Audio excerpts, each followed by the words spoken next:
What first inspired you to really want to go into this particular field of endeavor? Because I know you're so passionate about it. I did not go into this expecting to have my own business, expecting to be a coach. It really started a little bit more personally for me. So my oldest daughter, she's almost 7, and so I remember I had her. I was working a corporate job at the time, and after those 3 months of leave, I took her to a daycare to go to a job that drained my soul. And there was something about that experience where I knew that I was ignoring something inside of me. Yeah.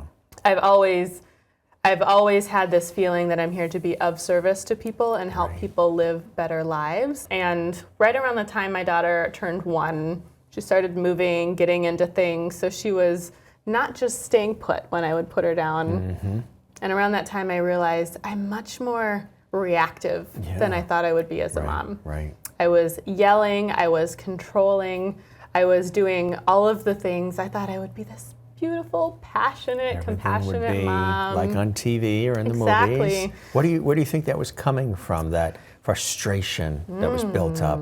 Was it because of the job too? Pressures of that? There's a little bit from the job, but what I have learned is a lot of that's really a lot of the energy healing work that I do. So a lot of it is old trauma, old pain, it's surfacing.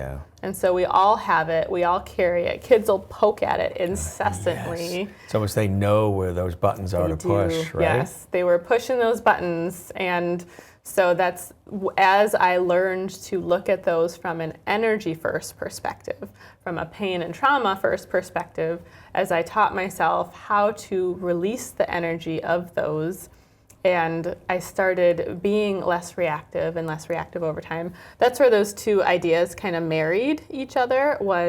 I was working on my personal life as a mom, and then I realized this information would be so great for so many people and it would help so many people.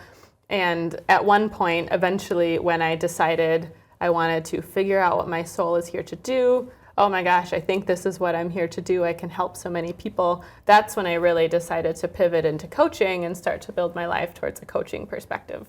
So how did you get started with the energy healing work? What was sort of the process of getting yourself prepared and getting the experience to do it?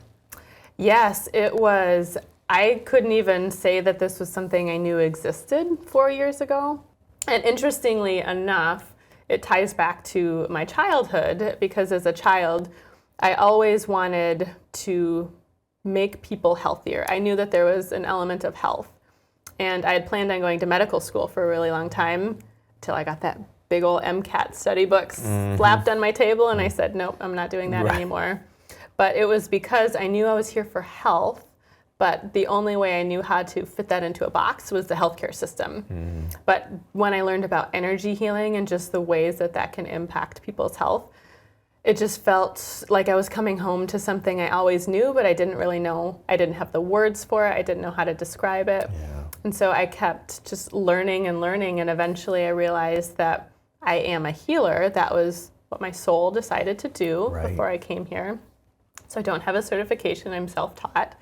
But it feels so natural to me. You describe yourself also as a mompreneur. I love that. Tell us about that. Thank you. I use that a little bit cheekily, I would say, because I feel like being a mom is a job in and of itself. And so my kids are little. My daughter will be 7 on Christmas, and my son is 4. And so I jokingly say on my website that something around the effect of I'm feeding them, I'm taking care of them, I'm constantly keeping them from jumping off of tall things. Like, it's its own job. And so I wanted to use that to just highlight that I'm a mom, I work with moms, I get it. It's a life all in and of itself, in addition to the other things that we do.